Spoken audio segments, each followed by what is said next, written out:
12 ఏళ్ళు గడిచిపోయింది. ఇంకా ఈరోజు తెలంగాణ ఉద్యమకారుల కోసం పోరాడాల్సినటువంటి అవసరం ఏముంది కవిత గారు? డెఫినెట్గా అండి, ఇది బాధాకరమైనటువంటి సందర్భం. మేము కూడా విమర్శించాలంటే కూడా మాకు మనసు రానటువంటి సందర్భం. ఎందుకంటే ఏదైతే తెలంగాణ తెచ్చుకున్నామో, ఏ ప్రజల కోసం అయితే తెచ్చుకున్నామో దానిలో రథచక్రాలుగా పనిచేసినటువంటి ఉద్యమకారులు, అమరవీరులు, వాళ్ళ కుటుంబాలు నలిగిపోయినే తప్ప న్యాయం అయితే జరగలేదు. ఆ న్యాయం కోసం పోరాటం చేస్తూ ఉన్నాం. వారి యొక్క ఆకాంక్షలను మరి తప్పకుండా పరిరక్షించాలనేటటువంటి ఉద్దేశంతో పోరాటం చేస్తూ ఉన్నాం. బీఆర్ఎస్ గవర్నమెంట్ ఎన్నడూ కూడా ఉద్యమకారులను పట్టించుకోలేదు. కొంతమందికి రాజకీయ అవకాశాలు వచ్చినాయి, కొంతమందికి ఆర్థిక స్వావలంబన దక్కింది.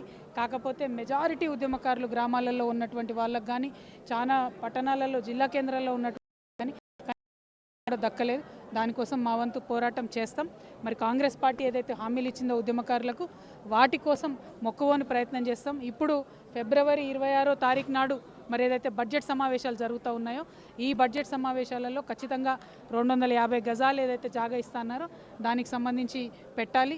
ఏదైతే అమరవీరుల కుటుంబాలకు 25,000 పెన్షన్ ఇస్తామన్నారో అది కూడా పెట్టాలి. ఇట్లాంటి అనేక అంశాలతోని ఇవాళ సభ జరుపుకున్నాం. రాష్ట్ర వ్యాప్తంగా ఉన్నటువంటి అనేక సంఘాలు వచ్చాయి. వారందరితోని ఉమ్మడి కార్యాచరణ చేస్తాం.